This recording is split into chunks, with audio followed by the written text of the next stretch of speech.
சொன்ன உடனே கண்ணபிரான் பறக்கும் படகை இறக்கினார். 8 பேர் ஓடி சென்று பறக்கும் படகிலே அமர்ந்திருக்க அந்த பறக்கும் படகாகப்பட்டது நாகலோக பட்டணத்தை கடந்து பார்க்கடலையும் தாண்டி ஆகாய மார்க்கமாகவே பறந்து கொண்டு வருகிறது. அப்ப பறக்கும் போது மாரியம்மா நினைக்கா, நம்ம தாத்தா கூட வரும்போது அம்மா அப்பா கிட்ட ஒரு வார்த்தை கூட சொல்லாமலா நம்ம வந்துட்டோம். அம்மாவும் அப்பாவும் வந்தா நம்மள அரண்மனையில தேடி வருவாங்க.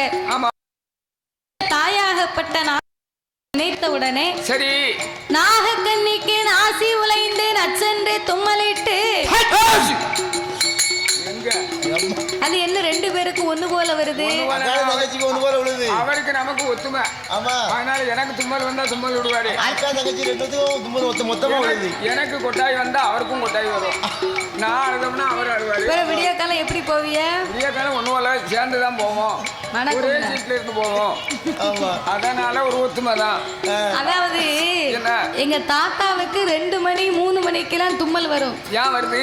2 மணி 3 மணிக்கு ஏன் தும்மல் வருதுன்னா என் வீட்டுல இருக்க பத்தி எங்க ஆட்சி சும்மா இருக்கிறதுக்கு இல்லாம காலையில 3 மணிக்கு எந்திரிச்சு நல்ல மாட்டு தொழுவத்துக்கு போய் பசு மாட்டு சாணி அள்ளி கொண்டு வந்து அதை சருவ சட்டியில போட்டு கர கர கர கரன்னு கரைச்சு எங்க தாத்தாவை நினைக்கா தலையில ஊத்து நினைப்பாளோ சாணியை கரைச்சு தலையில ஊத்துவாங்க.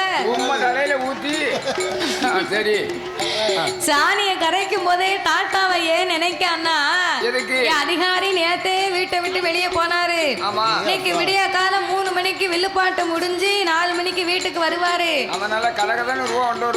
ஆமா வரும்போது நம்ம வாசல்ல போட்டிருக்க கோலத்தை பார்த்து முழிச்சிட்டு வீட்டுக்குள்ள வரட்டுமேன்னு சொல்லி அவ சாணியை கரைக்கும் போதே நினைக்கா. நீ என்னதானே தலையில சாணியை கரைச்சி வந்தவன தலையில ஊத்தி வெஞ்சாமரத்தை கொண்டு 4 போடு போடுன்னு நினைச்சேன். அவருக்கு ரொம்ப ஆசைப்பட்டுக்கோ அப்படி செய்யணும். சாணி கரைக்கும் போது சாணியை கரைச்சி விட்டு அடிக்கும் போது உனக்கு ஒரு சந்தோஷம். ஆமா சரி. அப்போ இந்த நாகராஜனுக்கும் நாகக்கன்னிக்கும் பிள்ளையின் மீது உள்ள ஏக்கத்தை கொண்டு ஆனாசியடி உலையுதையா உலைந்திடுமா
காணவில்லை. காணல. மாளிகையில் வந்து பார்த்தா மங்கையர்களை காணவில்லை. காணவில்லை. அங்க இங்கே தேடி பிள்ளைகளை காணாம ஆமையா 2 பேர்களும் ஆடி படம் எடுத்து ஆகாய மார்க்கமாக படம் எடுத்து வருகிறார்கள். வருகின்றார்கள்.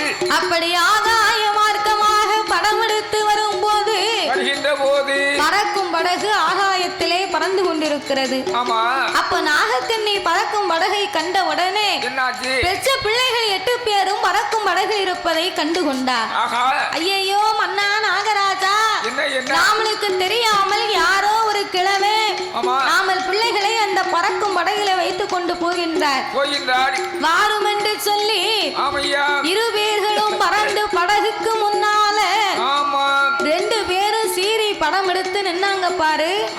அவங்க படம் எடுத்து நின்ன மகிமையினால சூரியனையே மறைத்து நின்று 3.25 நாளிகை கண்ணன் வரும் வழியை இருளாக சூழ்ந்து விட்டது. அன்னைக்கு நாகராஜன் நாககண்ணியும் சூரிய பகவானை மறைக்க போயிட்டான். ஆமா. இன்றும் பாருங்க சூரிய கிரகணம் சந்திர கிரகணம்னு வருகிறது அப்படின்னு வருது. அதேதான். சரிதானே?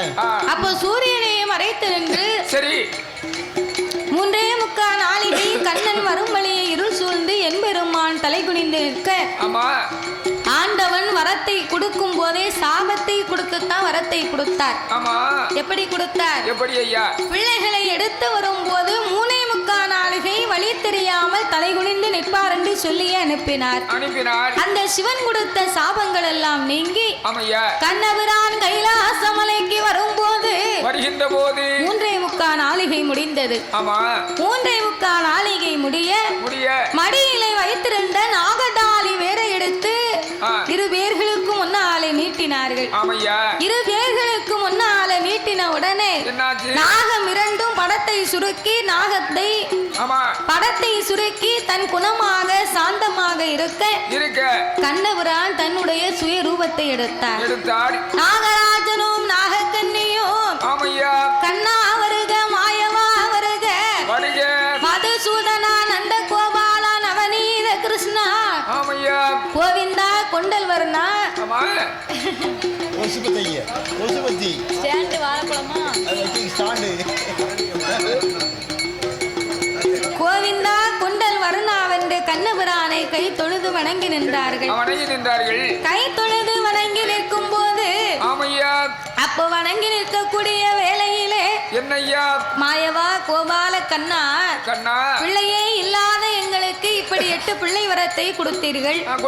பிள்ளை வரத்தை கொடுத்து விட்டு எங்களுக்கு தெரியாமல் எடுத்துக்கொண்டு போனா என்னையா அர்த்தம்? இது ஒரு நியாயம் தான் ஐயா. நாகராஜா நாகக்கண்ணி உம்முடைய பிள்ளைகளை வளர்க்கக்கூடிய திராணி உங்களுக்கு இனி இல்ல. கிடையாது. இவ 8 பேருமே மச்சரிசி வனத்திலே மகுடாசுரனை வதை முடிப்பதற்காகத்தான் பிறவி செய்யப்பட்டா. அதனால இனி இவ 8 பேரையும் வளர்க்கக்கூடிய அதிகாரம் அன்பு உங்ககிட்ட இல்ல. அதனாலே நான் கைலாசத்திற்கு எடுத்து போகிறேன் என்று அந்த நாகராஜனுக்கும் நாகக்கண்ணிக்கும் மோட்சத்தை கொடுத்து விட்டு பறக்கும் வடகை கொண்டு வந்து வடக்கு வாசல் கோட்டையிலே நிறுத்தினார். பார்வதி நம்ம அண்ணன் எப்ப வருவார்னு எதிர்பார்த்து கொண்டிருந்தா. ஏன் எதிர்பார்த்துக்கிட்டு இருக்கா? எதுக்கு? ஆண்டவே சிவபெருமான் நம்ம தங்கச்சி நம்மளை விட அழகா இருக்கான்னு சொன்னாரு. நம்மளை விட அழகா இருக்காளா இல்ல அழகு குறைவா இருக்காளா அப்படிங்கறத பார்த்துதான் இவ எப்ப வருவான்னு எதிர்பார்த்துக்கிட்டு இருக்கா. அவன் கண்ணனை எதிர்பார்த்து கொண்டிருக்கின்றாள். பெண்ணா பிறந்தவங்களுக்கு வந்து ஒரு போராம குணம் உண்டு. போராம குணம். ஆமா. என்னன்னு கேட்கணும். எப்படி? ஒரு பொண்ணு எதிர்த்தால வர பொண்ணு சரி நம்மளை விட நல்ல சேலை கட்டியிருந்தான்னா அதை கூர்மையா பாப்பாங்க. இப்ப இந்த சேலை நல்லா இருக்க இதே மாதிரி நம்ம ஒரு சேலை எடுக்கணும் அப்படின்னு நினைப்பாங்க பெண்கள். அதே மாதிரி என்ன பெண்ணா பிறந்தவ கழுத்துலயே நகை போட்டிருந்தான்னா இன்னொரு பெண்ணு பார்த்தா நினைப்பா எப்படி அம்மா 10-25 பவுன் இருக்கும் போது கழுத்துல போட்டிருக்காரு இருக்கும் போது நம்ம வீட்டுக்காரனும் இருக்கானே நம்ம கழுத்துல கிடந்தே கொண்டு வித்துட்டான் அப்படின்னு போராமப்படுவா. தங்க வாங்க முடியல கவரிங்க வாங்கி போட வேண்டியதானே. கவரிங்க வாங்கி போட்டா நல்லா இருக்காதுல்ல அப்படின்னு போராமப்படுவா. இப்ப தங்க போடுறவங்களை விட கடையில நம்ம தேவைக்கு கவரிங் வாங்கி போடுறவங்க தான் நிறைய பேர். அது உண்மைதானே. தங்கத்தை கழுத்துல போட்டு யாரும் பயந்துகிட்டு அலையணும். அதை பாதுகாக்கணும்னு அவசியமும் இல்ல. அதுக்கு நிறைய ரூபா கொடுக்கணும் தேவையும் இல்ல. ஆமா. கவரிங் ரேட்டு வாங்கி போட்டோம்னா அது பாட்டு கடந்துட்டு போகுது. கிட்ட வந்தா ஒத்துக்கிட்டா பாக்க போறாங்க. பார்த்தாலும் பாத்துட்டு போறாங்க. நமக்கு என்ன கிளவி பாட்டியானவ தங்கச்செய்து ஒரு 10 பவுன்ல போட்டு போனேன். அதை வழி மறிச்சு சரி களை வாங்கக்கூடியவங்க வந்து திருடன் பாட்டிய மறிச்சு பாட்டி கிளவி கழுத்துல போட்டுக்க சங்கிலியை கலத்துதியா இல்ல உன் கொதாளைய கட்டி வைக்கட்டுமா இப்ப அறுக்கட்டுமா அப்படின்னு சொன்னான். சரி அப்போ அவன் என்ன செஞ்சா தெரியுமா? அந்த சாமாத்திய காரி என்ன செஞ்சா? என் கழுத்துல கிடக்கிறது ஒண்ணுதான், நீ கொண்டுகிட்டு போறதும் ஒண்ணுதான். என் கிளவி எப்படி சொல்லுத? அதாவது நான் போட்டுக்கிறது தங்கம் கிடையாது, கவரிங்னு சொல்லி ஆமா கலத்தி கொடுத்தான். அது களவாணி பார்த்தான். சரி வேண்டாம் நீ உன் கழுத்திலே போட்டுக்கோ. அந்த கவரிங் எனக்கு வேண்டாம். அது மாதிரி சாமாத்தியம் வேணும். அப்ப தங்கம் போட்டிருந்தா தப்பிக்க முடியுமா? முடியாது. அப்போ அதே போல இந்த பார்வதி நம்மளை விட நம்ம தங்கச்சி அழகா இருக்காளா அழகு குறைவா இருக்காளான்னு பாப்போமே. என்று எதிர்பார்த்திருக்கும் போது என்பெருமான் பறக்கும் படகை வடக்கு வாசல் கோட்டையிலே இறக்க பார்வதி மேல வாசல் கோட்டையிலே இடந்து ஓடி வந்து பார்க்க பறக்கும் படகை எட்டி பார்த்தா அடேங்கப்பா 8 பேரையும் பார்த்தா ஒரே அடையில பொரிச்ச கோழி குஞ்சு மாதிரி போல கலகலன்னு உட்கார்ந்து இருக்கிறா. கோழி சூரியனை பிடித்து ஒரு குகைக்குள் அடைத்தத மாதிரி அம்மா முகம் அவ்வளவு பிரகாசமா இருக்கு. அப்ப பார்வதா தேவியாகப்பட்டவள் பிள்ளையை பார்த்து என்ன நினைக்கிறாள்? அகமேருவ பருவ சப்த சாகர பரப்பில் உலகத்தில் இப்படி பணியாது.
பெரும் தெய்வ இந்திரனுடைய தேவி போல் இருக்கிறாள் அல்லவா அல்லவா அவளை விட இவ பன்மடங்கு அழகு நிறைந்த பெண்ணா இருக்கிறாளே ஆமையா இவர் ஆண்டவை சொல்வது என்னமோ உண்மையாகி போச்சு ஆமா இனி இவ 8 பேரையும் இந்த கைலாசத்துல நம்ம கூட வைத்திருந்தோம்னு வச்சா என்ன ஆகும் சிவபெருமான் படியிழந்து விட்டு கைலாசத்துக்கு வரும்போது இவ 8 பேரையும் பார்த்து அப்பவும் நம்மளை மறந்தாலும் மறந்து விடுவார் அதனாலே அண்ணா கோபால கண்ணா கண்ணா இனி இவள் 8 பேருமே இந்த கைலாசத்திலே இருக்க கூடாது ஆமையா அதனாலே நான் சொல்லுகிற வார்த்தையின்படி என்னையா நீ என்ன செய்ய வேண்டும் தெரியுமா என்ன செய்ய அண்ணா அண்ணா கோபால கோபால அண்ணா அண்ணா கோபால கோபால அரும தங்க வார்த்தை கேளு என்ன கீரைக்கு சக்கரத்தி இவ கிள்ளி முளைத்ததை போல் என் வாழ்க்கைக்கு சக்கரத்தி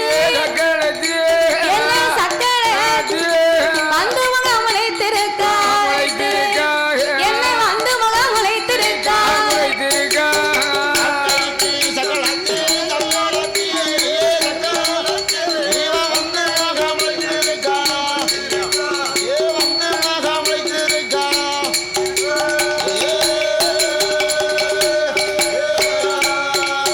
அண்ணான பயிராக முளைக்கும் போது கலையாக முளைத்திருக்க இனி எனக்கு வேண்டாம் அங்கதங்க 8 பேர் ஆண்டவனும் கண்டாரான சத்திய மறந்திடுவார் சங்கரிய மனமுடிப்பார் பார்வதிய மறந்திடுவார் பாவையர மனமுடிப்பார் அம்பிகைய மறந்திடுவார் என்னை மறந்து அழகு மாறிய மனமுடிப்பார்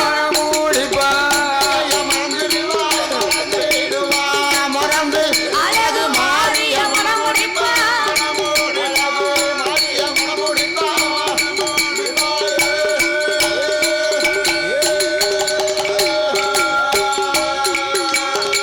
என்னை மறப்பார் 8 பேரையும் மனமுடிப்பார் அல்லவா இந்த சக்தியை மறப்பார் சங்கரையை மனமுடிப்பார் சங்கரியை மணமுடிப்பார் ஆதிசக்தியை மறந்த அழகு மாரியம்மாளை மனமுடிப்பார் அண்ணா மணமுடிப்பாள் நான் பயிரா முளைக்கும் போது பாலகத்தி கலையா முளைச்சிருக்காளே கலையா முளைச்சிருக்காள அப்படின்னு பார்வதி தலைமையில அடிக்கா அதேப்பா அடிக்க அடிக்க 1000 கோட்டை கண்ணீரை வடிக்கா அதனால இவ வேண்டாம் வேண்டாம் இவன் நமக்கு வேண்டாம் வேண்டாம் அதான் ஆண்டவே சிவபெருமான் எங்கு போக மாட்டாரோ ஆமா அங்கே கொண்டு இவ 8 பேரையும் நம்ம வளர்க்கணும் ஆமா பகவான் கண்ணுக்கு தெரியாத அளவு கொண்டு இவன் அட்டகாலி 8 பேத்தை கொண்டு மறைச்சு வைக்கணும் இன்னைக்கும் சில பொம்பளைய வீடு வந்து சரி வீடு பஸ் ஸ்டாண்டு பக்கத்துல இருக்கிறவைய இருக்கும் இந்த அம்மா எப்ப பார்த்தாலும் வீட்டு வாசல்லே உட்கார்ந்துருப்பா எதுக்கு உட்கார்ந்துருக்கா இந்த வீட்டுக்கார ஐயா பஸ் ஸ்டாண்ட்ல போய் எப்பமாவது நின்று வாய் பார்த்துக்கிட்டு இருப்பாரு பார்த்துக்கிட்டு இருப்பாரு இவர் வாய் பார்த்துக்கு நிக்கும் போது என்ன பத்திரம் போட்டிருக்கவோ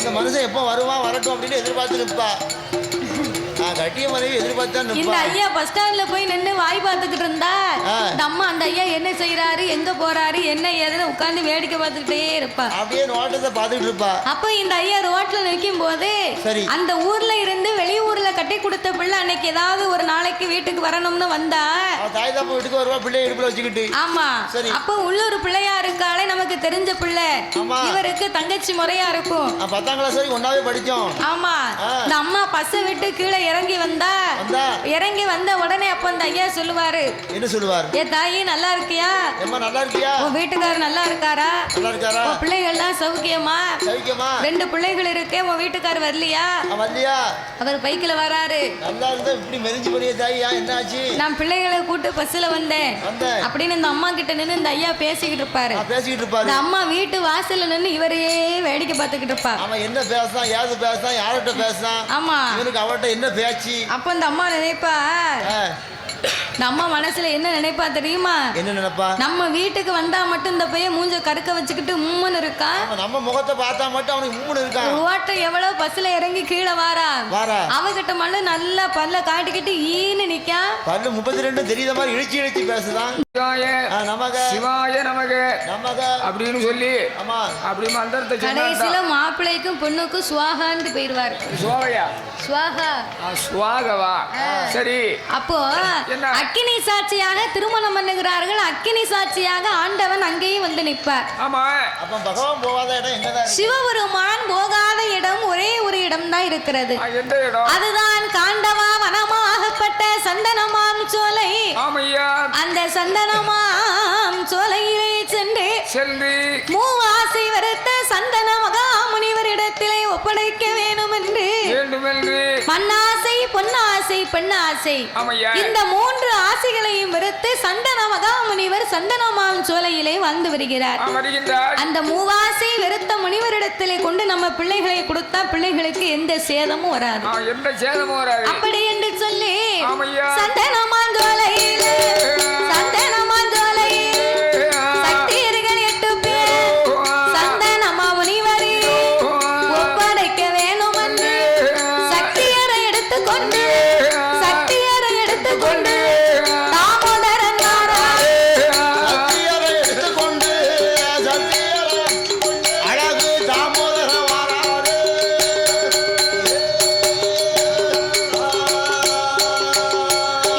சக்தியரை எடுத்துக்கோ தாமோதரை வந்தல்ல சந்தனமா முனிவரே வாழுவைய மாமுனியே வார்த்தை ஒன்று சொல்ல கேளும். எந்தெந்த 8 பேரு ஆண்டவனோ அறியா ஆடவர்கள் தெரியா. ஐயா சந்தன மகாமுனிவரே இதோ பறக்கும் படகிலே உட்கார்ந்து இருக்கிறாளே எனது தங்கைமார்கள் 8 பேர்களும். இவ 8 பேரையுமே தேவர்கள் மூவர்கள் யாவருக்கும் தெரியாதபடி தெய்வ ரகசியமாகவே இந்த அழகுமாரி காளியம்மா முப்புடாதி முத்தாரம்மா காந்தாரி கனகதுர்க்கை இவ 8 பேரையும் வளர்ப்பது உம்முடைய பொறுப்பு. அப்ப சந்தன மகாமுனிவர் கண்ணனை அழைத்து உமது தங்கைமார்களை நான் வளர்ப்பதிலே எனக்கு எந்த குறையுமே கிடையாது. ஆன போதிலும் உமது தங்கைமார்கள் நாள பின்ன வளர்ந்து வாலிபமாகி வந்து வளர்ந்ததுக்கு பின்னாலே எங்க அம்மா அப்பா யாருன்னு கேட்டா நான் என்னையா சொல்ல முடியும்? இன்னைக்கு சின்ன பிள்ளை நான் சொன்னதை கேப்பா கொடுத்ததை சாப்பிடுவோம் வச்சதை செமப்பா. நாளைக்கு வளர்ந்து வாலிபமாகி அம்மா அப்பாவை கேட்டா நான் யாரென்று சொல்வது எப்படி சொல்லுவது? ஐயா மாமுனிவரே மகுட சங்காரம் முடிப்பதற்காகத்தான் இந்த மாரியம்மாளையே நாங்க பிறவி பண்ணி இருக்கோம். இந்த உண்மையை நீர் சொல்லக்கூடாது. என் வார்த்தையை மீறி நீர் உண்மையை சொல்வீரானா உடனே உமது சிரசு 2ஆக வெடிக்க கடவுது அப்படின்னு சாபத்தை கொடுத்து 8 குழந்தைகளை ஒப்படைத்து கண்ணபிரான் கைலாசமலைக்கு வந்தார். அன்றைய நாள் முதலாக அந்த அட்டகாளியர்கள் 8 பேர்களையும் அவர் எப்படி வளர்த்து வருகிறார் தெரியுமா? ஊட்டி வளர்த்து வாரா உடம்பு எல்லாம் நீ ஊருங்க அவன் தேர்ச்சி வளர்த்து வாரா அவன் திரேகம் எல்லாம் நீ ஊருங்க அவளை நாடு ஒரு மேனியுமா